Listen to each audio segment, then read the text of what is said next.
There are 718 local languages found throughout the archipelago. Most of the languages still have good numbers.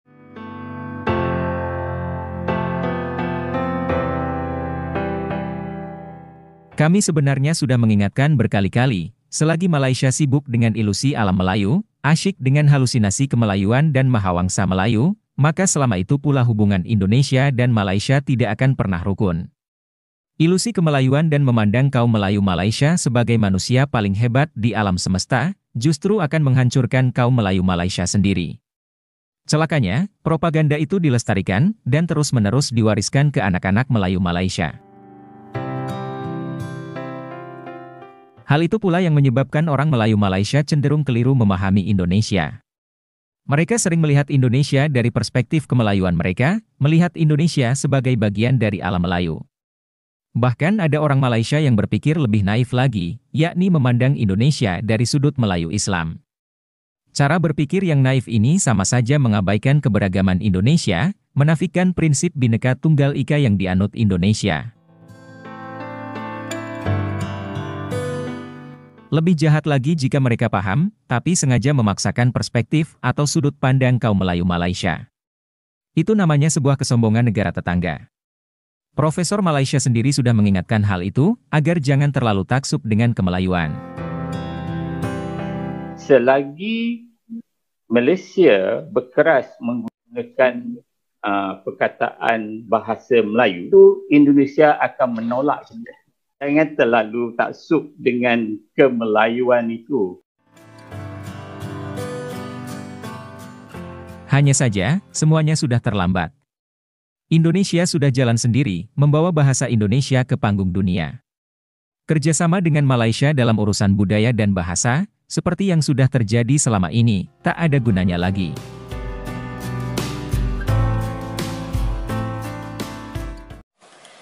Hai guys, jumpa lagi. Kali ini kita membahas bahasa Melayu sebagai bahasa daerah di Indonesia. Kita tahu Indonesia memiliki banyak sekali bahasa daerah. Jumlahnya mencapai 718 bahasa. Nah, bahasa Melayu hanyalah salah satu bahasa daerah di Indonesia yang terus kita lestarikan. Ada video menarik mengenai hal ini. Yuk kita simak ya.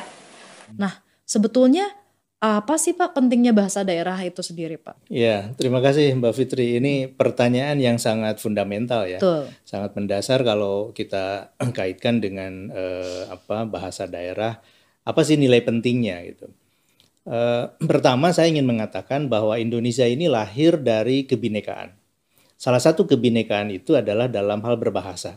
Tadi Mbak Fitri sudah menyampaikan sampai hari ini gitu ya, kita sudah memetakan melalui Badan Bahasa itu 718 bahasa daerah, dan ini belum semuanya terpetakan. Masih ada yang masih belum ada terdata. Karena wilayah-wilayah yang harus dipetakan itu kan begitu luas ya, dari Sabang sampai Merauke, terutama di wilayah-wilayah timur ya, bagian timur Indonesia itu 2/3-nya lebih itu ditemukan di sana. Itu satu. Jadi pertama itu tentang kebinekaan kita. Yang kedua, bahasa daerah itu juga sebagian besar dari kita itu menjadi bahasa ibu kita. Nah, kalau ini dilihat, apa sih nilai pentingnya? Bahasa daerah itu sebagai bahasa ibu kita itu paling tidak memiliki beberapa fungsi. Fungsi pertama mungkin fungsi emotif ya, saya menyebutnya fungsi emotif karena dengan bahasa daerah itu, dengan bahasa ibu itu, kita mengekspresikan emosi kita. Karakter kita dibesarkan, ya, dididik, dibentuk oleh bahasa ibu atau bahasa daerah kita. Itu yang pertama. Yang kedua, bahasa daerah ini adalah bahasa kultural. Ketika kita berkomunikasi dengan warga masyarakat kita, tempat kita hidup, umumnya menggunakan bahasa daerah. Nah, ini akan membentuk sebuah komunitas tutur yang kemudian mereka saling terikat satu sama lain. Nah, bukan berarti kita memang mau primordial ya, tidak gitu.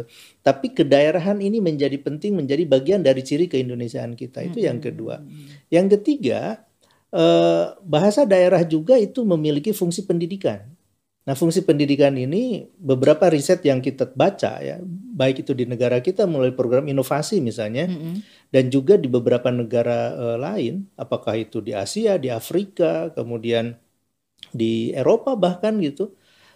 yang menggunakan bahasa daerah, bahasa setempat yang dikuasai oleh anak-anak pada tingkat dasar kelas 1, 2, 3 misalnya, itu ternyata hasil belajarnya jauh lebih baik. Oh gitu ya Pak ya. Karena mereka sudah terbiasa dengan menggunakan bahasa daerahnya, dengan bahasa ibunya, lalu ketika materi ini disampaikan, itu mereka tidak berpikir dua kali kan dalam bahasa yang lain gitu.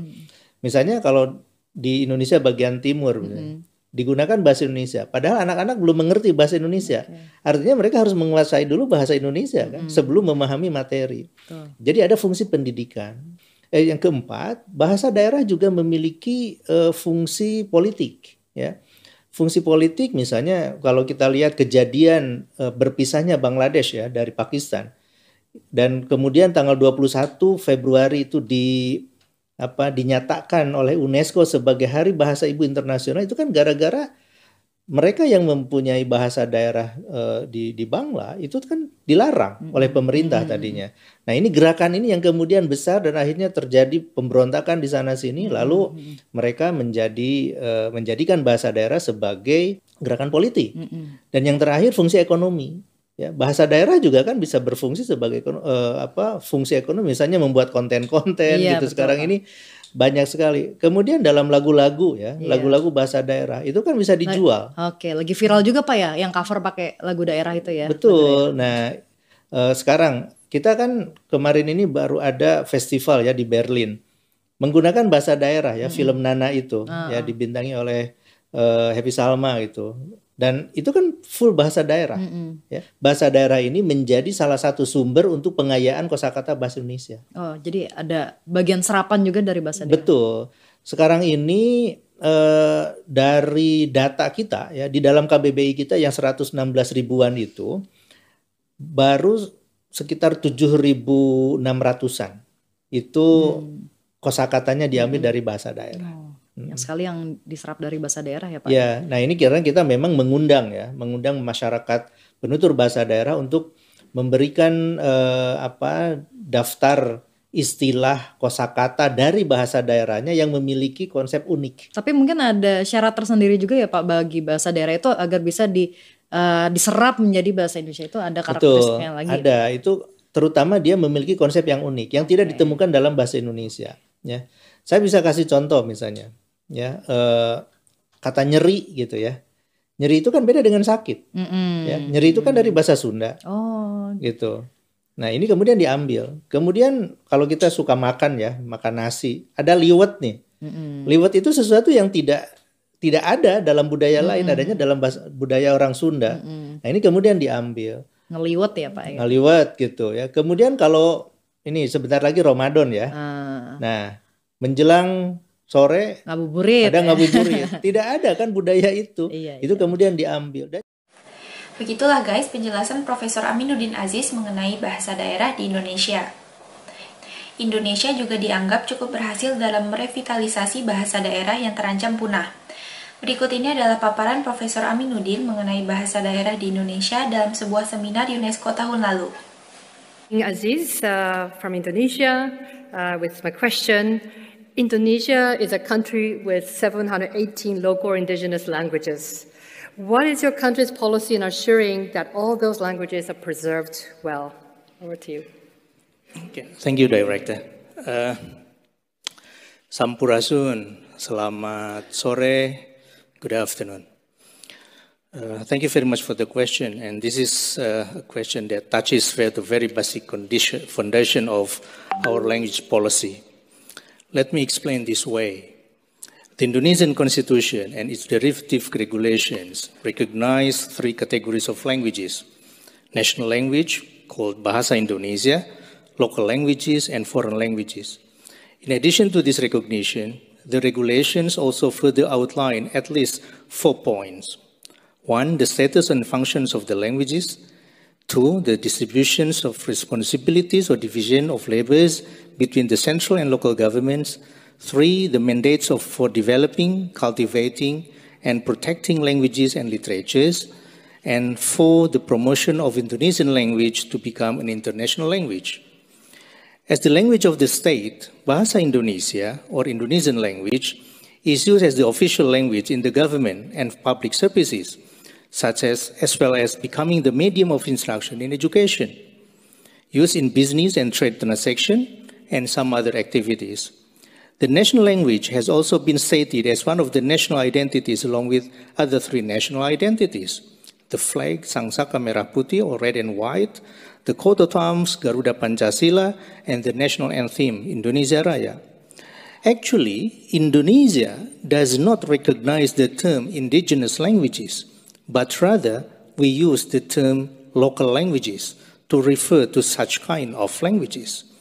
These local languages are spoken by the members of the communities to express and represent their cultural identities, and whose usage can be very widespread, not confined by certain administrative regions or geographical borders.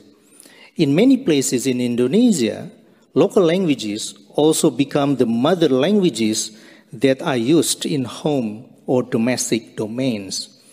According to the surveys conducted by the Agency for Language Development and Cultivation, Ministry of Education, Culture, Research and Technology, in 2019, there are 718 local languages found throughout the archipelago. Most of the languages still have good numbers of speakers, but some others are facing extinction due to the diminishing native speakers. The existing regulations clearly state that the local governments are responsible for the preservation of the local languages found in their regions. If the languages are found to be spoken by speakers exclusively within a particular regency or municipality, the regency or the municipality will bear responsibilities for the preservation. However, if the language are found to be used by the speakers across regencies and or municipalities, the provincial government will be responsible for the preservation.